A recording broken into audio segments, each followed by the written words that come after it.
Hello, hello. Hi, Rachel. Hi. How are you? Good. That intro was so fun. I'm like, What now I'm made me nervous. little jazzy. Yeah, I loved it. That Yeah, was so cute. it's nice to see you. Nice to see you too. Yeah. Welcome everybody watching. This is my friend Rachel Lindsay-Snow. And welcome to the fall season of the Artist Focus 2024, hosted by Out of Sight Chicago. And we're really excited about everything coming up, and we're happy to have Rachel who's here. Rachel, how did you find out about Out of Sight? You're in Chicago, right? Yeah, I am. Well, I think that it started first with social media. I think that there was a festival that happened like when I was in grad school, maybe that I somehow stumbled upon. It's possible there was some sort of Marilyn Arsom connection because I studied with them a little bit in the start of 2020. But really, it kind of kicked off with one of the pieces that we may get to talking about today. That summer, I'd like not really been making work for a few years for a variety of reasons because of the pandemic, and was really like craving some sort of like performance action-based community. And there was a post about this workshop coming up, and I immediately like messaged Corin and was like, is there any way for me to get like an alert? I really need to do this. And Corin just was like, wow, you're so eager. Anyway, so I did this workshop a year ago, fall, through Out of Sight, and with two Chicago-based artists, and it resulted in this piece that we did that was part of the Live Art on the Streets Festival, and then from there got invited to be a part of this collective, and am just sort of figuring out what that looks like. And yeah, it's great. Yeah, it's really cool that Out of Sight was there to help us out in the pandemic when we were when we were locked at home. It was really nice to connect with people. So yeah, me too. Same. When I think I froze, but when did you join Out of Sight? It was during the pandemic. It was just like craving to be with people, and I was sort of just catching anything that had performance related stuff because it's such a, it's a unique community, and it's like I just want to talk the talk with the people, Yeah. Like I miss seeing things and going out, but yeah. So I'm so glad to meet you here and to see your work. I fell in love with your website and all your actions. I found them so elemental, and I'm just going to read for the people watching. Maybe if you haven't visited Rachel's website, you should see it. There's so many beautiful video clips, and just part of it, the bio here is saying, while grappling with laborious actions of ritual and repetition, much of Lindsay-Snow's recent work engages notions of mortality, cycle, and the temporal through poetic gesture. Through installation, performance, and sculpture, and the use of multiples process, the surreal and uncanny, Lindsay-Snow collaborates in moments of pause, recentering, and questioning. They see the process of making art as a practice of asking questions, research, and wonder.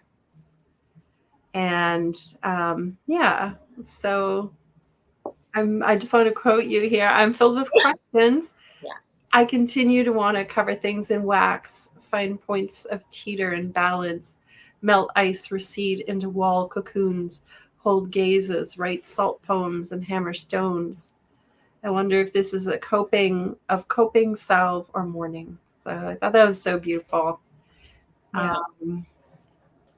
Yeah. And it maybe you want maybe to begin by I can show the work, starting with the constellations, maybe. Mm-hmm. Yeah. I'm just also interested too because like your work, they seem, these works, like just in terms of the site specificity, they always seem to come out of like you're in a collective thing or an event, and finding your way into like a site that's cohabitated with a variety of people, and you're finding your way.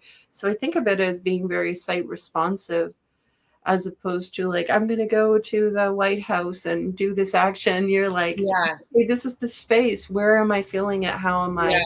So I don't know how you negotiate that, or if you want to talk about that, but Yeah, I think, and as you mentioned on the website, the three pieces that we have slides for today that we'll spend some time with, I was sort of thinking about in selecting these works, two things. One, specifically in the context of out of sight.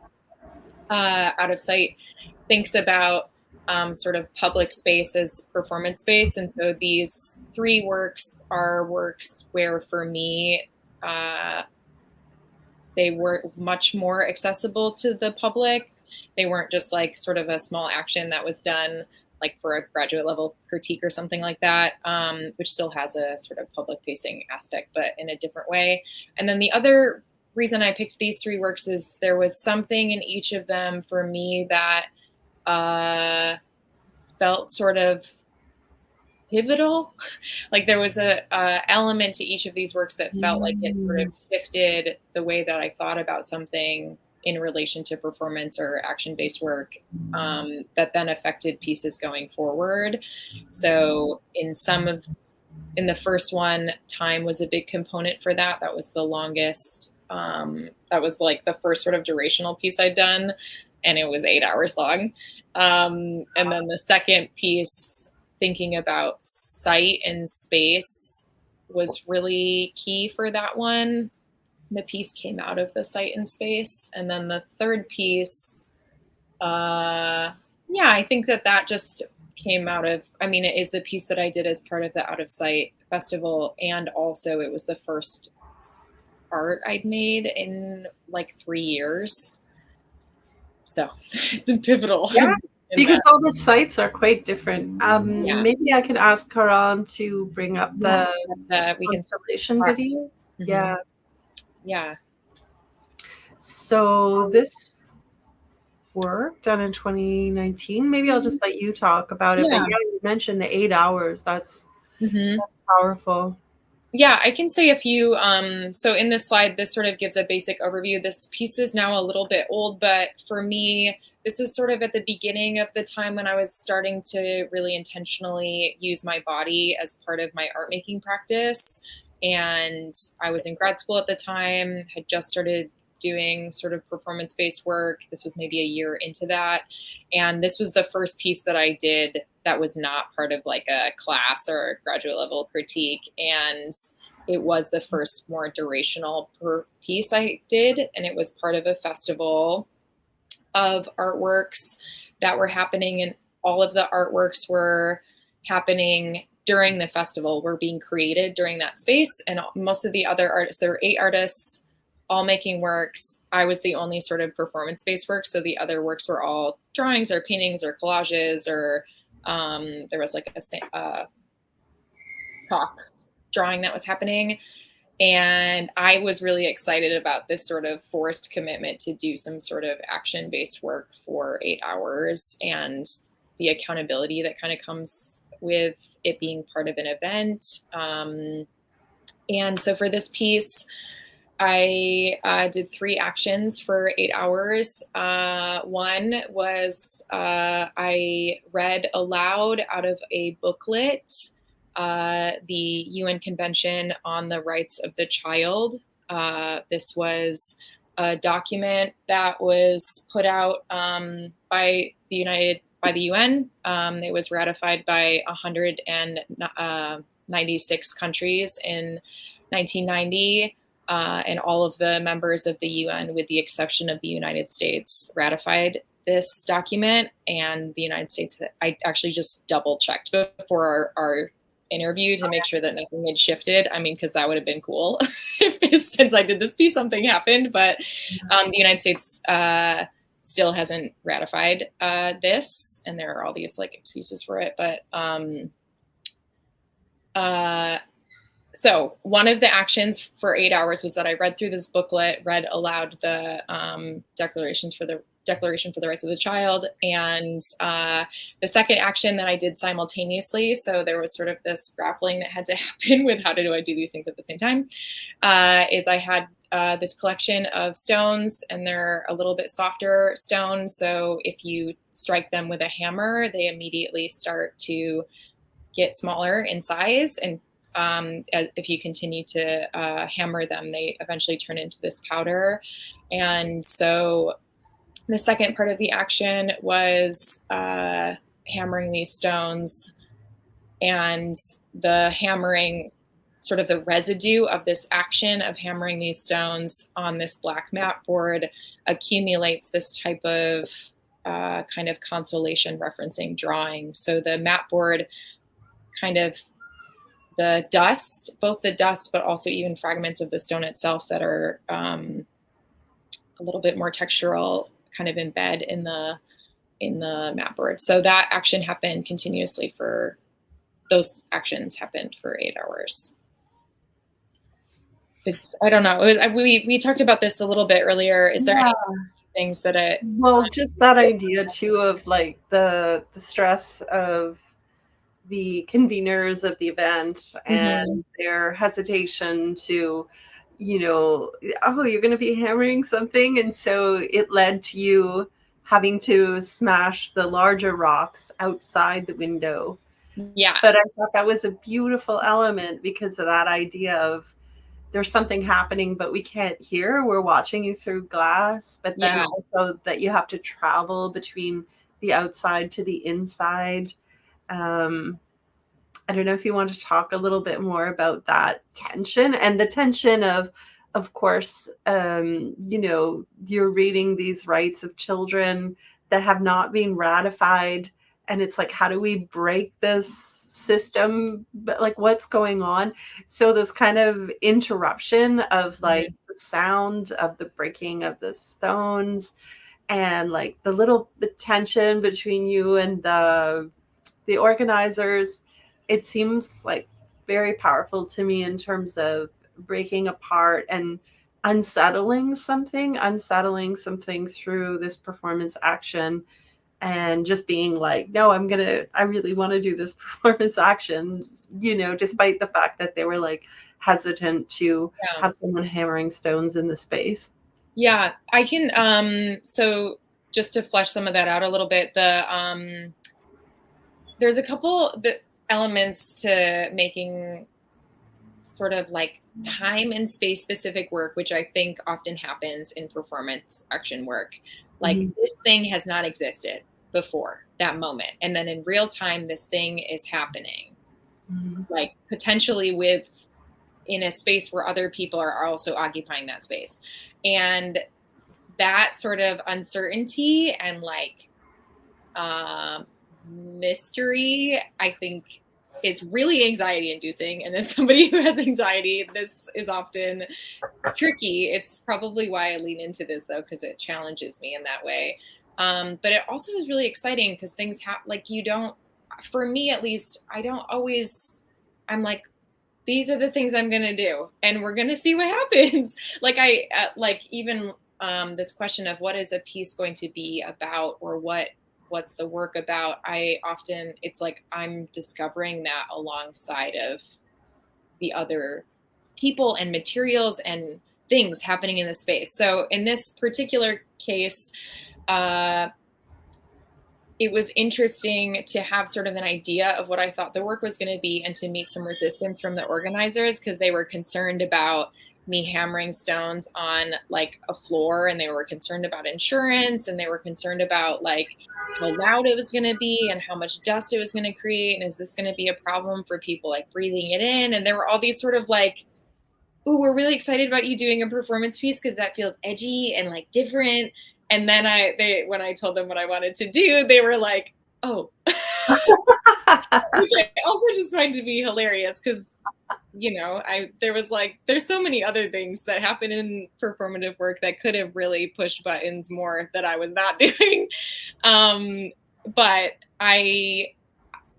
in that moment, there were some elements that I was like, no, I really think that this is the work that I want to engage, and I'm interested in exploring and sort of sitting with in this context. And so what happened and what you referenced is that it caused the piece to expand in ways that wouldn't have happened. And so a solution was, okay, well, what if that sort of initial hammering that happens, that's less like sort of tapping of tiny little fragments? What if I do that outside? So now I'm forced to hold my booklet and walk with all my little pieces outside to do this initial hammering. And it just happened that the piece was right by a window. And so I could still do this action where people see, but like you said, with this like now separation or barrier or glass, like, and then I'm like walking through a hallway to come back in and sort of balancing things and grappling with trying to continue to read this thing.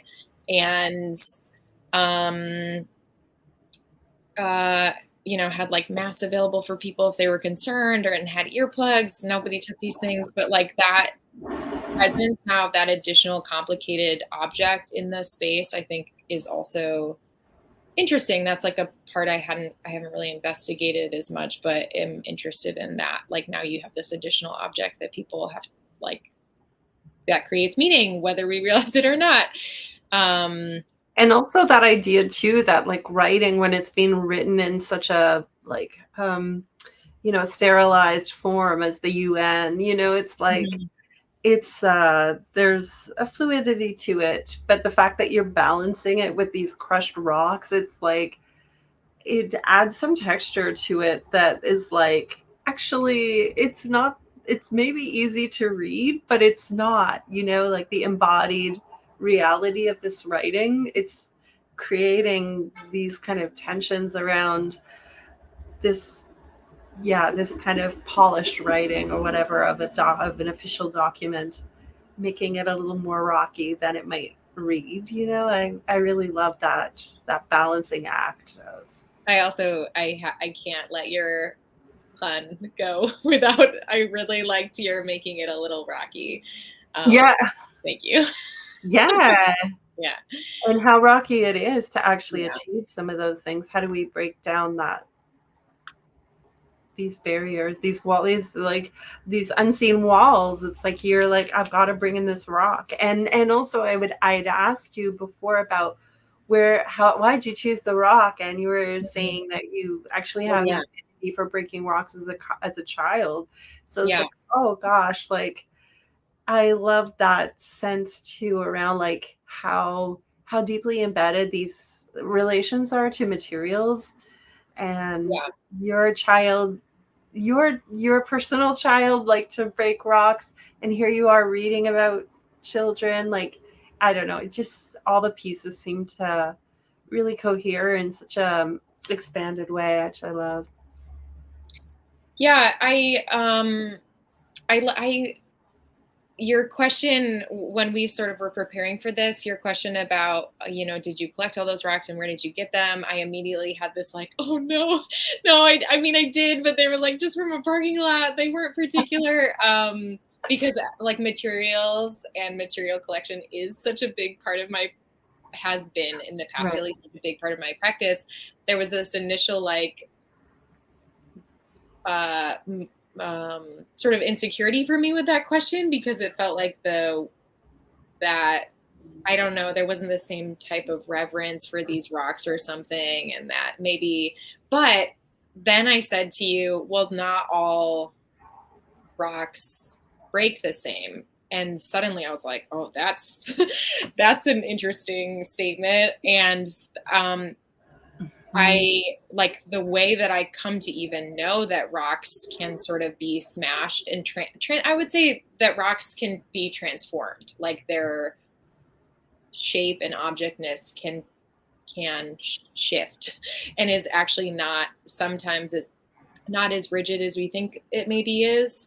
I came to that knowledge as a kid, and there was a little like rock pit right behind our house, kind of tucked in the corner, in the house that my parents built, and the rain gutter would come down in I think that this is why this was here, but it was kind of under these like porch stairs, and there were these rocks there, and I would sort of sit in them and like there were particular rocks that if you hit them with other types of rocks, they would turn into powder, and you could just keep tapping them and suddenly they just would like, wow. Yeah. So that like that knowledge of sort of material engagement and transformation was inside of me, carrying it around for like 25 years until I was in grad school, and like, oh, let's see what else breaks these rocks. I don't know. Yeah, that was a fun like memory discovery to have with you the other day. Yeah. Wow. Yeah. Amazing. Yeah. Well, let's go to the second one. And this piece is called. Oh yeah, this is a longer title. Yeah. I can see you through the blue glass in my palm. The space in between expands with dense pulse and sticky echo. And maybe you want to talk about this. Mm-hmm. I'm trying to find where are you again? I was looking at your notes. Here's your StreamYard. Okay, we got these images here. Corin,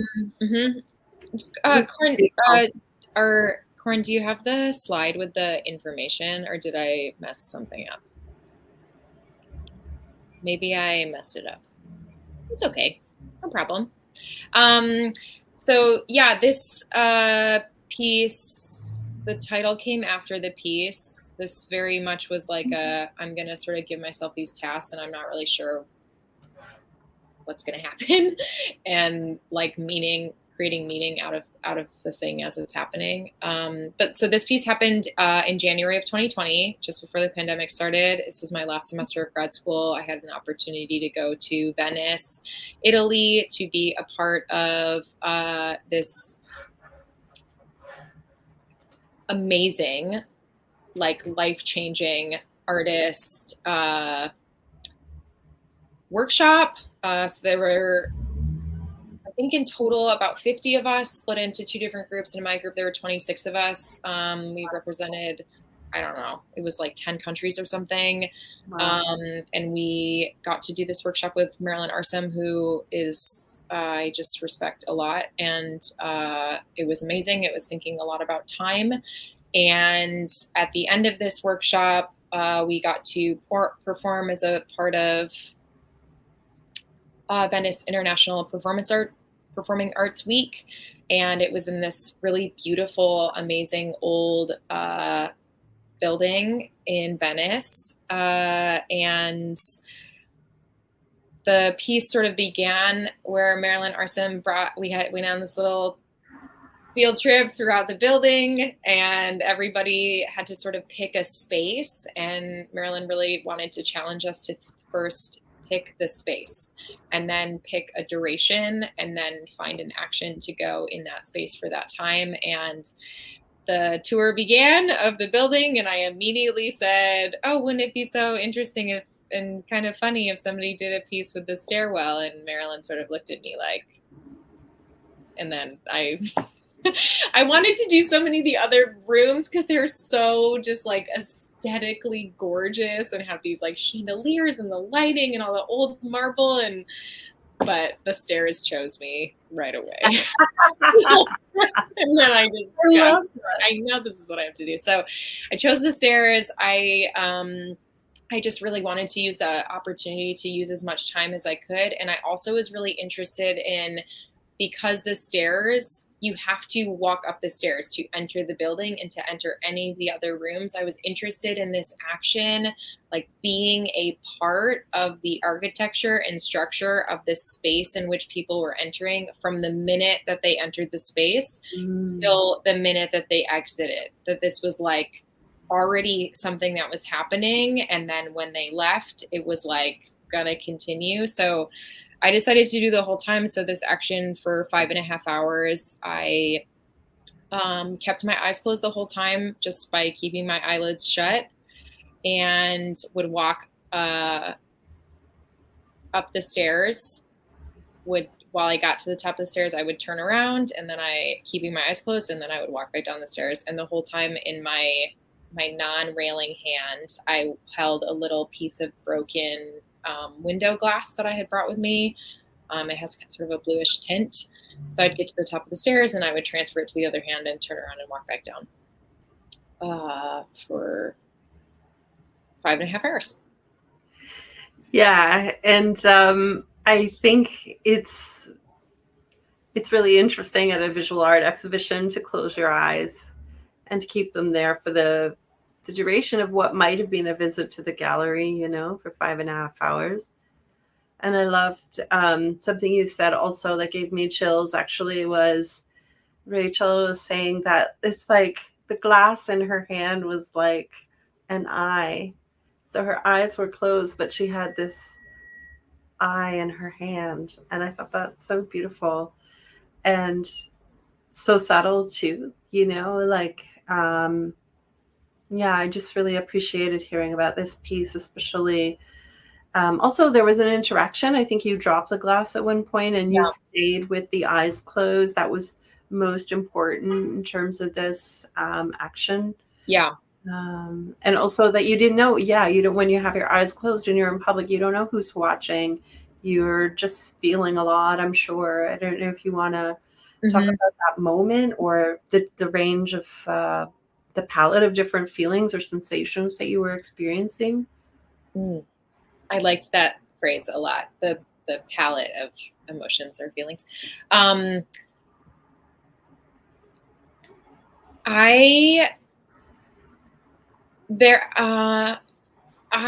anticipated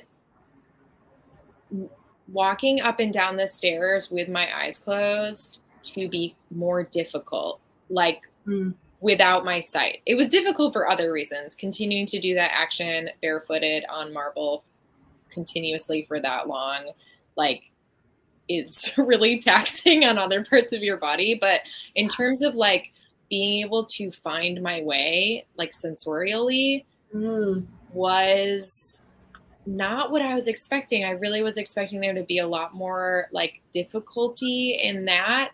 And I was almost immediately really fascinated by how my other senses started to like really like turn up their volume. And I had this conversation with someone afterwards, just someone who had come to the festival, not another artist. And they were talking to me afterwards and they said, it was really unsettling and uncanny that time that you stopped and you looked at me. And I was like, wow, what are you talking about? And they're like, no, I was walking next to you, you stopped and you turned your head and you looked right at me and you continued to stay there and look at me until I left. Like, it was so straight. It felt like you were looking through me, even then your eyes were closed. And they're like, how did you know I was there? And I mean, some of it was auditorially, but it was like I could sense people's presence, which was very bizarre and sounds very like, but so that, and I think that something I wanted to make sure to point out today, which we talked about the other day, is this type of art making is really interesting to me because it creates a type of space that I feel I do not have regular access to in my day-to-day. And what I mean by that is this like slowing down and like eliminating the enormous amount of like things that are going like this all the time and just saying like, I'm doing this and I am going to be here. And like the ways that long durational, in particular for me, long durational action-based work forces a type of presence with time and space and the other living and non-living things that are existing in that space, like really forces me to be present and listen to them and be influenced by them in just ways that I think are really hard in our day-to-day. And that this piece for me very much like brought that up. in some like really corporeal and visceral ways, but also it felt like in a lot of aspects like what the piece was. Yeah, I also feel like it's coming back to time, but more like a historic time too, like a time maybe like it's an old building. It's a beautiful setting, but also that sense of like a time when there were less distractions or something. You know, like I don't know. Corinne, do Somehow, you have the other images? Could you just slowly flip through some of them? Yeah, great. like it seems mythical, like just seeing what you're wearing and the space itself. Maybe keep flipping through some images, Corin, if you can. Yeah, like this. So my eyes are totally closed here, and there were these. It was like the only way I can explain this is I'm coming up the stairs at this point, and my hand is on the rail, and I'm kind of curving around, and it's like I'm like I don't know. Encounter, I think, is the best way to describe this. It's like suddenly I'm like encountered by someone else's presence in a way that like normally we take in with our eyes, but it's like it just, and I didn't necessarily know I was going to do this, but for me, in almost immediately, I felt this when I had these moments of sort of like confronting someone else, not necessarily in a confrontational way, but in like suddenly it's like someone else's presence is in front of me. In this case, literally, but sometimes they'd be beside me, that I felt like I needed to like allow that sort of like nonverbal conversation to continue for as long as the other person was willing to engage it. And yeah, I think with this person, like we stood there for, I don't know, like a couple minutes. And yeah. But yeah, the unexpectedness of the site-specific work is always a challenge. But then on top of it, it's like an opportunity. You don't even have your eyes, so it's like yeah. I just noticed in the last image your hand was a little bit red. Did you color your skin in it or something? No, it was freezing. Oh my goodness. So I was there in January, and this building was, I'm gonna say a wrong number, but this building was really old, like 500 years old, and had never been heated ever. And the whole thing was marble stone, like floor, you know, and these huge big ceilings. So the building was freezing, and yeah, very, very, very cold. It was like maybe 50 in the 40s or 50s and inside. And that was something I was sort of concerned about for a lot of, you know, these sort of slow moving, long actions that you're just going to get so cold. And I like started the piece, and I like never thought about being cold the whole time. But I'm sure that's why my hand's red, because even though I like never felt cold, I'm sure that's why my hand's red. Wow, what a zone you get into though, that you don't even notice that coldness. That's amazing. And also it is quite an athletic feat to keep walking up and down those stairs for 5 hours. So I suppose your body was generating its own heat, but yeah. Yeah, and like the focus and attention, I think like that too. Yeah. Incredible. Yeah, I'm excited to go to the next work, but I want to keep seeing these images. So Corin, if you could. Yeah, I think there's only this might be the last one. So beautiful. Yeah. Wow. Oh, thanks for sharing that one. I really love that. Being at the art exhibition in this kind of intuitively anchored way with this, and also like the hand is the artist's tool, you know, like the eyes of the artist in making work, you know, we're using our hands. So that idea too of like, you know, we come as spectators to see, but it's the hand through which we can see sometimes. It's the other body parts that we use as artists to intuit our way through the world. That's such a beautiful comment.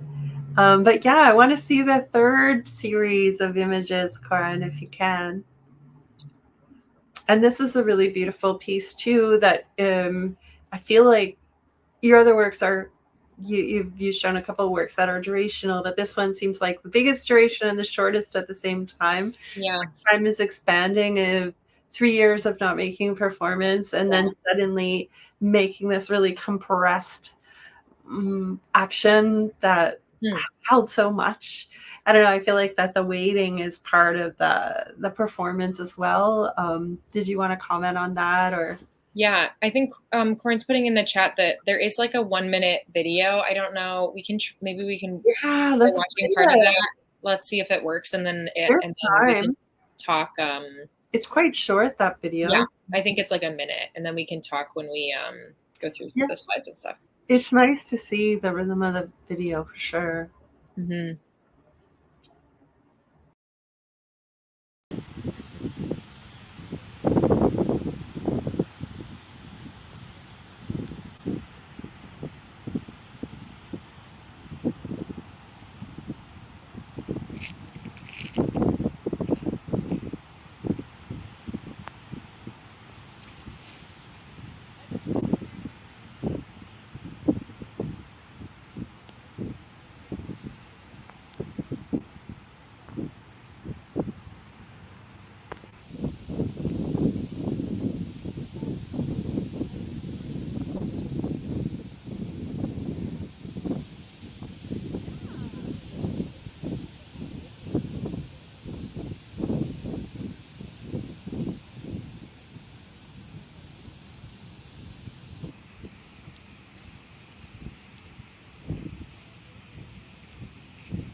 Hey, how did it feel to watch the video? I don't know if you watched it recently, but yeah, it's doing like action performance work is interesting, I think, because I immediately remember what it felt like to do that piece of my body. And this was like a year ago, but I immediately am just like, there's some things that are really hard to capture in the video or the images that I'm not even sure if the people who were there saw it, because there was like a lot of physical distance between me at times, but almost immediately I was like on the verge of hyperventilating for the whole 15 minutes. Like, I think there just was something about, like you said, sort of this buildup of 3 years of the pandemic and like just a bunch of things that had been happening in my personal life and my work life and not my artistic life, leading up to this moment. And this was at the end of a really beautiful workshop week with Out of Sight, and it was very cold. It was like it had just stormed a bunch on the beach. We weren't even sure if we could do this. And then it ended up creating these like beautiful clouds, but it was cold and it was rainy and the sand was wet. And so it was really heavy and really difficult to run through. And I just almost immediately got very out of breath. Like my lungs felt so heavy. So I just remember in my whole body, like felt like it was taking these gasping breaths for the whole time. And I'm sure I was out of shape too. And I'm like, I'm just going to run through sand and around these poles for 15 minutes. And so yeah, it's interesting now watching it back because I'm immediately like, oh, I remember what this felt like in my body. And there was something about this kind of like,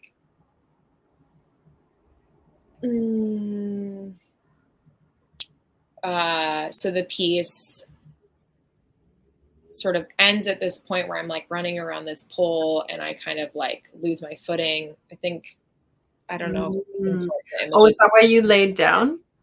And I ended up, I was really trying to sort of lean into impulses through this piece. And so there was this moment, where I kind of lost my footing and I was like, I guess I'm just going to lay here and just lay here. Like, and my whole chest is like, and that for me sort of felt like a moment that the piece was wrapping up. And so I sort of returned to the people who had come to watch the series of works that were happening on the beach that day, and decided to like hold the gaze of a couple people. And I just like started getting really emotional unexpectedly. And I came up to Urena, who was one of the people leading our workshop, who had come in from Ukraine specifically to teach. So this would have been a year ago, 2023. Ukraine has like been at war. And this amazing and incredibly generous artist got on a plane to come teach this workshop with us. And I don't know, I like,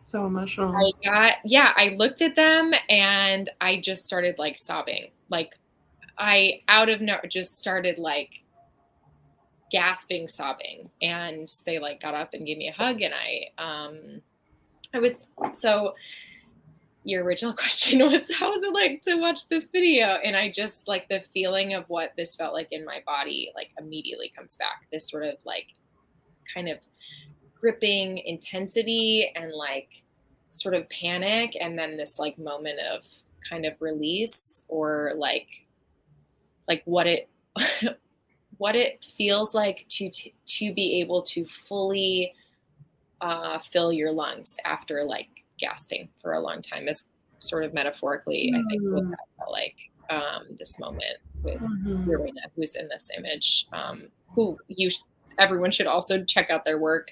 They're like not only an incredibly beautiful artist, but like just a really generous person and educator. And I think the world of them. Can you say their name again? Urena, I'm going to forget their last name. Maybe it's on the full website. Put it in the chat. Yeah, and I think you just came up with a title for this work. Oh, yeah. Well, maybe it's been kind of a year since then, and I think this is a piece I need to continue to like write about and think about. But right now, as of today, the working title for this piece is Making Sense with Sand. Right. I think there'll be some variation of Making Sense.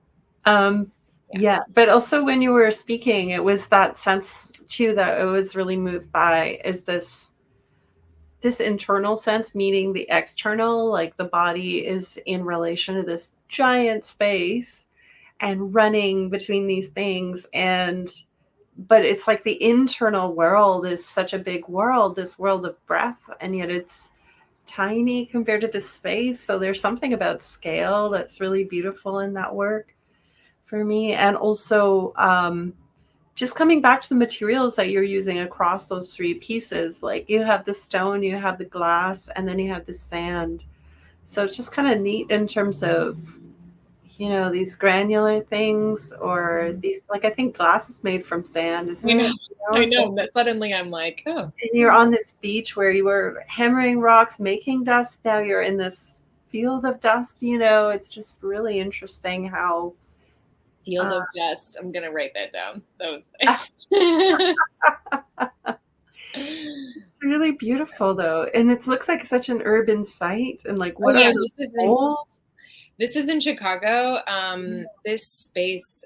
So this is called North Avenue Beach, and it's just north of downtown Chicago. And Chicago is a magical city. And this particular, so my back is away from the lake, but there's this place where the lake kind of divots in. And so right there is this really high traffic pedestrian path for bikers and runners and walkers. And then there's also a really major highway called Lakeshore Drive. And then the city's right there, and that's Navy Pier in the background. Yeah, there was like a lot of things. These poles specifically, I think, are for volleyball nets. When we had showed up, they were empty, and it was sort of this, I found it to be a very striking kind of, I don't know, for me there was a little bit of an uncanniness, a little bit of like an Anselm Kiefer-ness to this field of like poles that didn't have, that kind of mimicked the sky but had a different type of emptiness to them, maybe. Yeah, Yeah. you're like channeling something through these poles, or like these aliens, or are they markers of death, or are they, what are they? Yeah, like they Yeah. have little hooks on them. I mean, and they kind of mimic the lighting poles, like Mhm. so vertical and Yeah. uncanny is a great word for it. Yeah. Yeah. Yeah. So, wow. Wow. So, what next? What I next, know. Rachel Lindsay-Snow? Ooh. I was just about to say it was really nice to like think about these pieces again, and in relation to one another. Uh, yeah, I this was sort of the kickoff, I would say, for me in returning to my art making practice. And there's still sort of some stumbling around last fall, but this January I had the opportunity to do an artist residency at Oxbow in Michigan, and that sort of was like a major waking up for me. In the last like 8 months or so have been really exciting. I've like been making a ton. I've been writing a lot, has been a primary thing I've been doing, but I made a lot of like both installative and performance-based work when I was at this residency, and it's a little bit hard in my day-to-day right now to do that. I need sort of space and community for that, it feels. But there is, especially with how much writing I've been doing, there's a huge part of me that's really feeling this, okay. I just feel like when I start kind of combining this with my body and with material, that like I'm excited about some work that's going to come out. So yeah, we'll Yeah. see. So do you usually wait for an event to like call for artists, or do you think you would initiate something at this time on your own just to? Yeah, I think I am still trying to figure out some of what it means to be making work outside of the context of like a structured like academic system or some sort of festival. And for me, that really felt like it got really kind of thwarted by the pandemic. And the pandemic really, I mean, it is very much still existent, but for a variety of reasons kind of took over my life until basically this year. So I feel like I'm still trying to figure that out. But yeah, I think that I am excited for performance-based work about the idea of things being in conversation with other things that are happening. So Okay. recently I've been wondering about even just like contacting a bunch of artists that I admire in the city, or even like art spaces, and just being like, if you have a show and you want somebody to do like some sort of durational piece, I'd be really into that.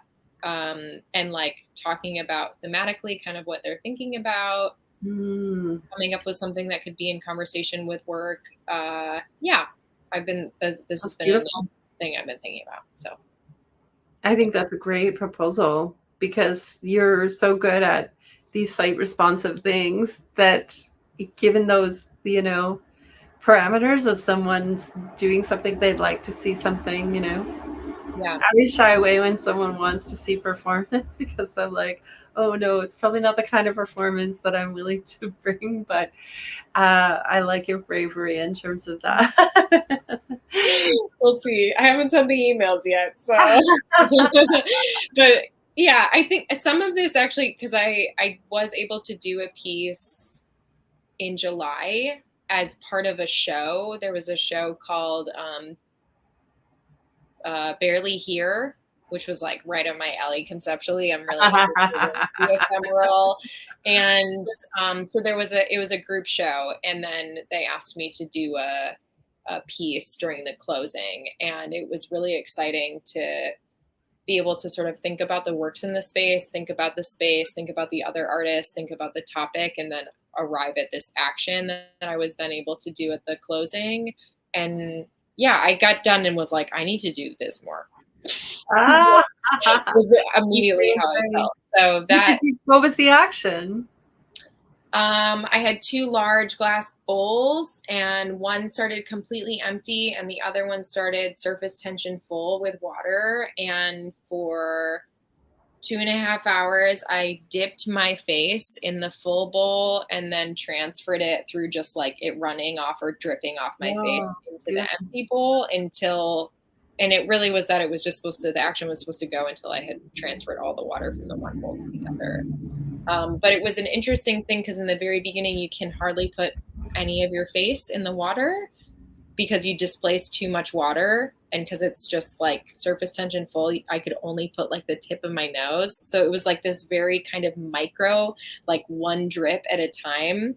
Wow. Versus the end or halfway through, I can dip like my whole head, and the action became sort of like really intense because it would be this like rushing off of my face. And I think there were also, because I used my apartment water, I think there were chemicals in the water. And so it was like, it was becoming just this for 2 hours. It was like my eyes were all bloodshot and it was causing like the snot and spit to like, it became very dramatic. In a way, I mean, a friend of mine was like, that was really intense is how they described it. So, which is, yeah, anyway, that was the action.